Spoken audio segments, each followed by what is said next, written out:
Charlie Kirk's death was unjust, and some out there are even calling him a martyr. Some even would throw out the words sainthood. If I were to go on to social media at this moment, I'm seeing a lot of liberals celebrating on my newsfeed. But then I called around and I looked around. I asked a lot of friends of mine who were very left-leaning, very liberal-leaning, very gay, very West Coast-based people. And they all came back telling me that no, nobody they know is celebrating. And everybody, not most of them, all of them came back with a resounding, they're worried and they're disgusted at what happened. So what is it? What is actually going on with social media's reaction to this? Is Charlie Kirk an actual martyr? I think some on the left clearly don't see him as a martyr, and what I saw people say was that he was not martyr material. The best part of this whole goddamn thing is that he is not martyr material, so his death will mean nothing. Frankly, I don't think that is up for the American liberal left to decide. So I thought about this, and I saw some parallels between what happened in Northern Ireland in the 70s, 80s, and 90s.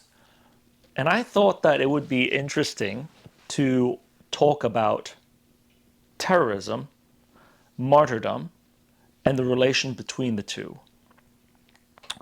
Radicalization is the word that we use nowadays.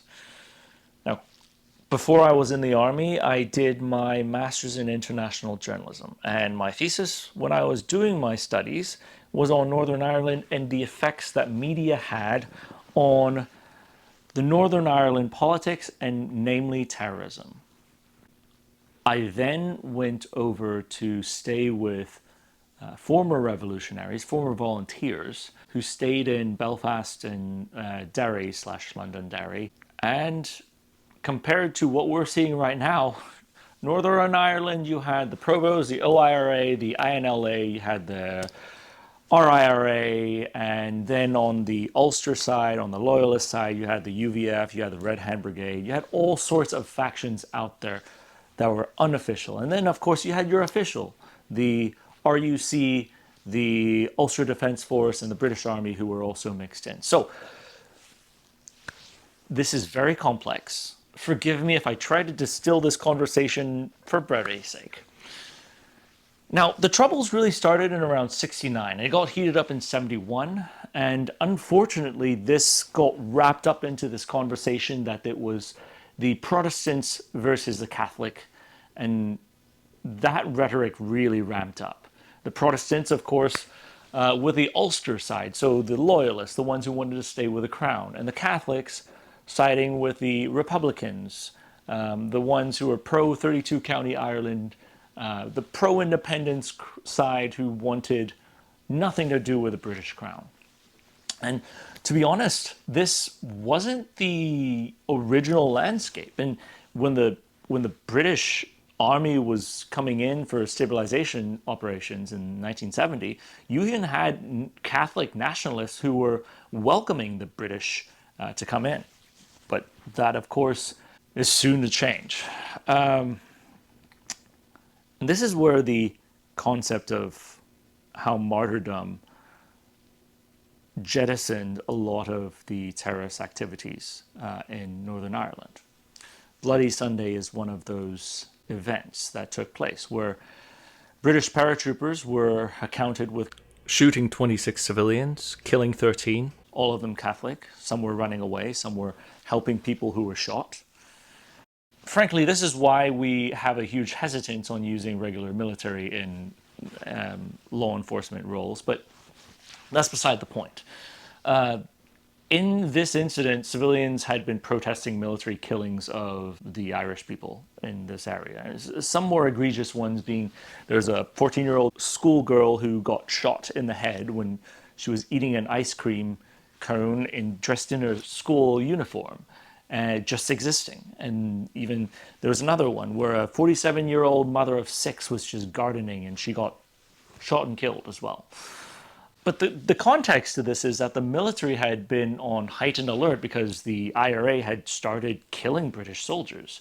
They had been running active operations to assassinate the Royal Ulster Constabulary, so the local police force, police officers, and also retired law enforcement officers. And so things were boiling up. The soldiers were really on edge. The excessive use of force was rampant at this point already because everybody was tense. You had people dying. And at the protest, these 2 soldiers saw 2 civilians holding long cylindrical objects. And that kicked it off. The shooting started. Before you knew it, unarmed civilians were killed. Most of them were 17 to 19-year-old young men. Later on in 1980, and of course, in between there were a lot of terrorist attacks that already happened, and Bobby Sands is one of the major figures here. He was a provo, so a provisional IRA member who was arrested during a shootout. He was in prison, but in this incident, he was protesting inhumane living conditions. Of course, again, a lot of this had ramped up both on both sides. And so the IRA prisoners, and not just the Republican prisoners, because the INLA was also there, had been doing dirty protests, meaning they smeared feces all over the wall, and they were refusing to wear their prisoner outfits. And then, of course, the prison guards were using excessive force on them to get their way as well. And Bobby Sands started his hunger strike. But after 66 days, Bobby Sands and then subsequently 10 other Republican volunteers had died. During this time frame, Bobby Sands was actually elected as a member of parliament. So a member of parliament to the British Parliament had died in prison protesting horrible living conditions. Now, the British considered Bobby Sands a criminal. No matter that he was an elected MP, he was a criminal. But that didn't matter. He was a martyr to the Republican cause. More than 100,000 people came out to his funeral, and subsequently many more joined the IRA. Now, just to be clear here, with the recruitment and everything, of course, emotions were flying, but thousands of civilians had died from these terrorist attacks. Families were torn, innocents were murdered. The IRA almost killed the prime minister in a bombing in the Brighton hotel. Either killed or maimed a good amount of her cabinet as well. The RUC, the IRA, the UVF, the UDF, the British Army, all of these people had blood on their hands.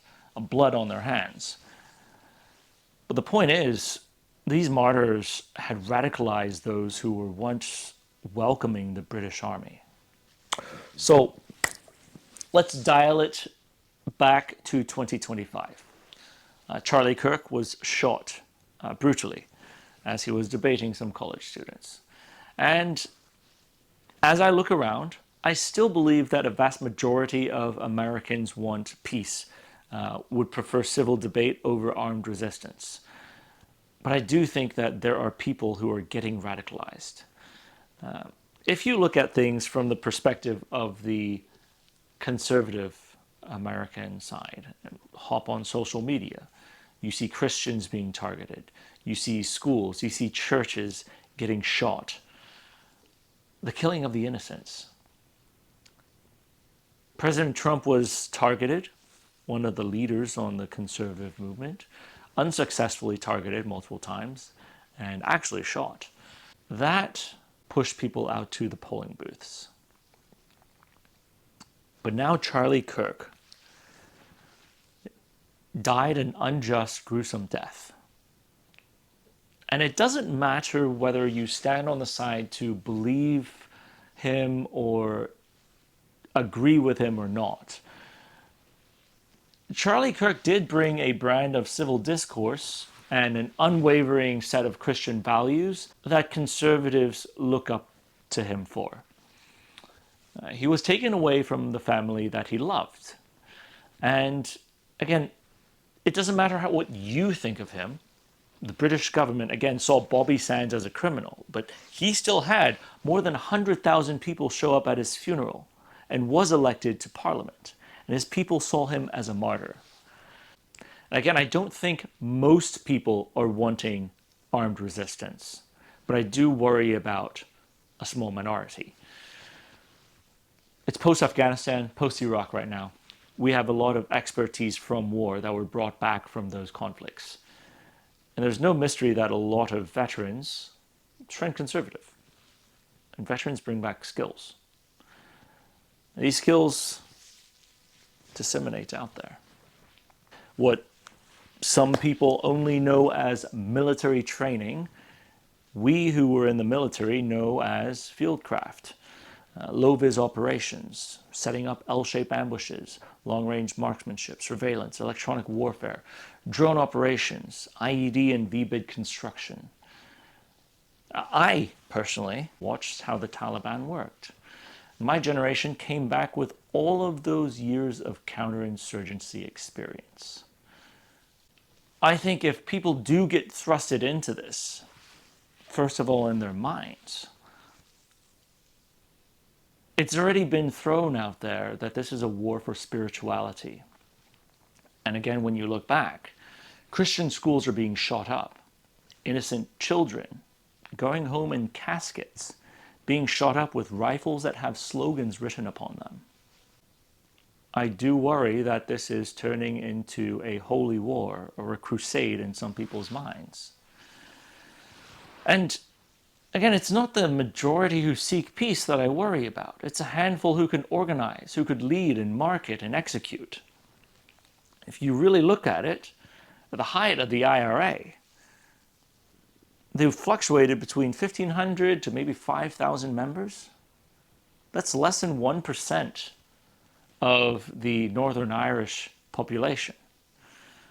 I personally fear what could be coming, because I've seen the aftermath in Northern Ireland. I've been to Belfast, I've been to Derry, I've been to RPG Alley, I've been to the Sinn Féin headquarters, I've walked along the Peace Wall where they still close the gates every night to separate two parts of the town at 8 p.m. to decrease the fighting. I really hope that it's because I've seen these places and met these men that this is just something that speaks to me in my heart.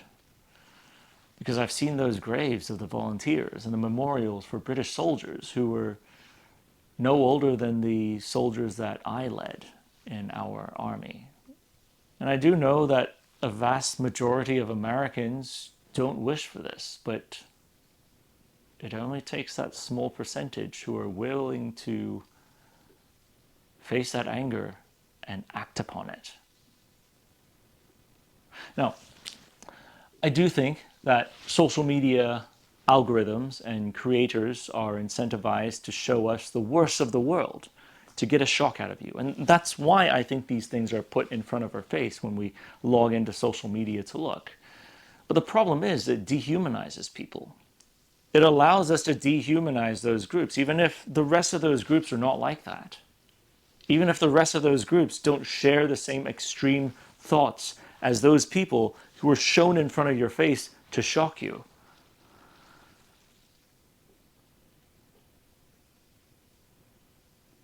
I really hope I'm wrong. Because I don't know how many of you out there have seen 2-year-olds or 4-year-old children being blown up to where we have to pick up their little pieces. I don't know how many people have actually witnessed the aftermath of torture. And I don't know how many people have seen friends in the army come home to plant a 9mm in their head because they can't stop seeing the kid that they had to shoot because they had a suicide vest on.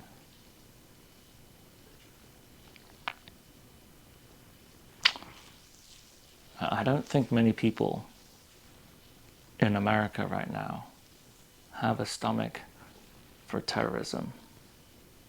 And I certainly hope I'm wrong in the thought on radicalization and the roles that these martyrs play in it. But I do believe, or rather I choose to believe, that Charlie and Erica would prefer their children to grow up in a world that's unlike the 1971 days of Belfast and Derry. Otherwise, why would he have been going out to talk to people and engage in civil discourse?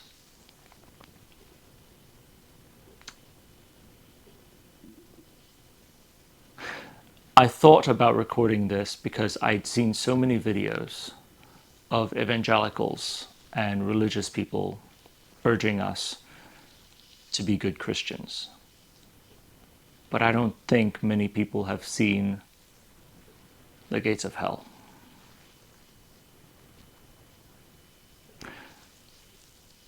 And I hope it's not too late to turn around and not walk through those gates.